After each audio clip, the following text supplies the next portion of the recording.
Hello everyone. आज हम बात करने वाले section number 3 onwards. Section number 3 बात करता है सबऑर्डिनेशन ऑफ कोर्ट्स के बारे में। यानी कि इसमें ये चीज बोली गई है कि सबसे ऊपर कौन सा कोर्ट होता है। सिविल कोर्ट की बात कर रहे हैं यहाँ पे। सिविल सिविल जो हायरार्की होती है उसमें सबसे ऊपर होता है हाई कोर्ट। उसके बाद आते हैं हमारे district court. So district court is subordinate to the high court. And जो सिविल कोर्ट्स होते हैं, civil court senior division junior division होते हैं। Civil courts small causes court, ये दोनों के दोनों डिस्ट्रिक्ट कोर्ट के नीचे आते हैं। सबसे ऊपर हाई कोर्ट, फिर डिस्ट्रिक्ट कोर्ट। एंड जो सिविल कोर्ट्स और स्मॉल कॉजेस कोर्ट होते हैं ये हाई कोर्ट और डिस्ट्रिक्ट कोर्ट दोनों के नीचे आते हैं। तो यही हायरार्की है जो हमको सेक्शन नंबर 3 में गिवन है। अब हम आते हैं सेक्शन नंबर 4 पे। सेक्शन नंबर 4 ये बोलता है कि अगर कोई स्पेशल एक्ट है ना, सपोज ट्रेडमार्क्स एक्ट है, सपोज ट्रेडमार्क्स एक्ट है। अब यहाँ पे भी उनमें ट्रेडमार्क्स एक्ट में भी सिविल डिस्प्यूट्स की ही बात होती है नॉर्मली। तो जो ट्रेडमार्क्स का एक्ट है ना उसके जो स्पेशल अपने खुद के प्रोविजंस गिवन है वही प्रोविजंस अप्लाई होंगे। सीपीसी में जो मेथड्स दिए हैं, जो प्रोविजंस दिए हुए हैं वो ट्रेडमार्क एक्ट पे अप्लाई नहीं करेंगे अगर ट्रेडमार्क एक्ट में उसके रिगार्डिंग ऑलरेडी प्रोविजन गिवन है तो। हाँ, लेकिन कोई ऐसा प्रोविजन है जिसमें ट्रेडमार्क्स एक्ट में अच्छे से गिवन नहीं है, सपोज समन्स कैसे भेजे जाएंगे, वो ट्रेडमार्क्स का जो एक्ट है उसमें अच्छे से गिवन नहीं है, इस केस में आप सीपीसी में आ सकते हैं। लेकिन अगर समन्स का प्रोविजन अच्छे से गिवन है ट्रेडमार्क्स एक्ट के अंदर ही, तो समन्स के लिए आप ट्रेडमार्क एक्ट में जो प्रोविजन है उनको फॉलो करेंगे। जो सीपीसी में समन्स के प्रोविजंस हैं वो आप फॉलो नहीं करोगे। तो सिंपल सा रूल हमको याद रखना है that special law will always prevail over the general law. तो यहाँ पे ट्रेडमार्क्स एक्ट एक स्पेशल लॉ है, सिर्फ ट्रेडमार्क डिस्प्यूट से वो रिलेट करता है, इसलिए स्पेशल लॉ है वो। And special law will always prevail over the general law. CPC हमारा जनरल लॉ है बिकॉज सीपीसी बहुत सारे केसेस में अप्लाई होता है। प्रॉपर्टी का केस हो गया, रिकवरी ऑफ मनी का केस हो गया, पैसे निकलवाने आपको किसी से, उन सब पे जो है सीपीसी अप्लाई करता है। पब्लिक न्यूसेंस होगी सपोज, उसमें आपको कंपनसेशन लेना है बिकॉज ऑफ पब्लिक न्यूसेंस, उसमें भी आप सीपीसी में जाओगे। ओके, तो बहुत सारे डिस्प्यूट्स कैटेगरी से हमारा सीपीसी डील करता है and that is why it's a general law. तो सेक्शन नंबर 4 यही बोलता है हमारा बस। सेक्शन नंबर 5 ये बात करते हैं application of the code to revenue codes.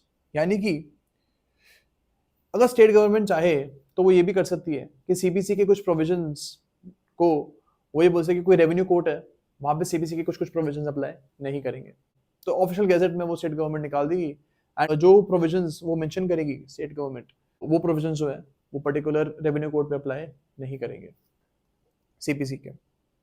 अब हम आते हैं सेक्शन नंबर 6 पे जो की बात करते हैं पेक्यूनियरी जुरिसडिक्शन के बारे में।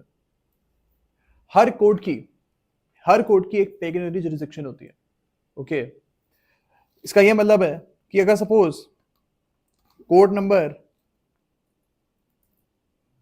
ए है, इनको बोला गया कि आप 10,000 रुपए से तक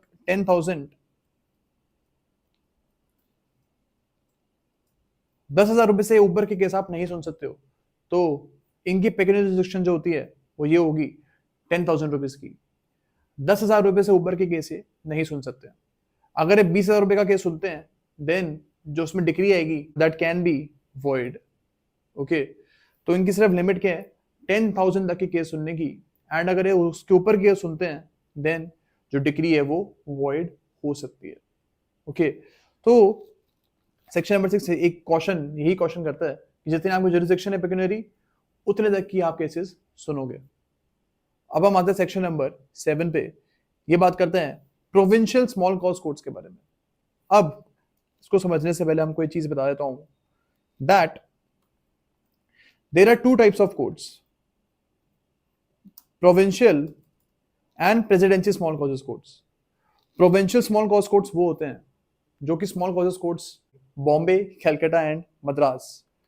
बॉम्बे, कलकत्ता एंड मद्रास के बाहर के जो कोर्ट्स होते हैं ना उनको हम बोलते हैं provincial small cause courts. And जो बॉम्बे, कलकत्ता मद्रास के अंदर के स्मॉल कॉज कोर्ट्स होते हैं उनको हम बोलते हैं प्रेसिडेंसी स्मॉल कॉज कोर्ट्स। तो सेक्शन नंबर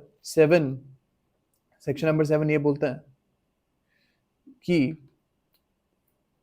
जो ये हमको प्रोविजंस गिवन है ना ए बी में, ए और बी में जो प्रोविजंस गिवन है हमें, ये प्रोविजंस स्मॉल कॉज कोर्ट्स पे अप्लाई नहीं करेंगे। उन पे उनका स्पेशल एक्ट जो है वो अप्लाई करता है नॉर्मली।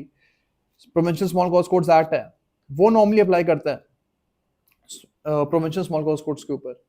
लेकिन सेक्शन नंबर 7 ये बोलता है बस कि जो प्रोविजंस गिवन है ना, ये वाले प्रोविजंस जो हैं, ये सारे जो प्रोविजंस गिवन है ए बी में, these provisions will not apply to provincial small cause courts।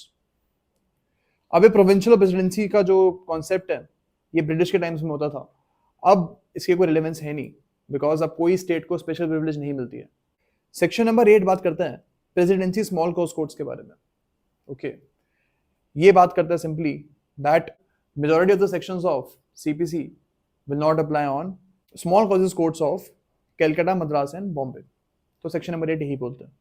अब सेक्शन नंबर 7 और 8 जो है ज़्यादा इंपॉर्टेंट नहीं है हमारे प्रीलिम्स के पॉइंट ऑफ व्यू से, और इसको हमको ज़्यादा डिटेल में पढ़ने की जरूरत नहीं है, बस हमको पता होना चाहिए कि बेसिकली क्या कहना चाहता है। अब हमारा ये खत्म हो चुका है and in the next class हम पार्ट नंबर 1 से स्टार्ट करेंगे। Thank you so much.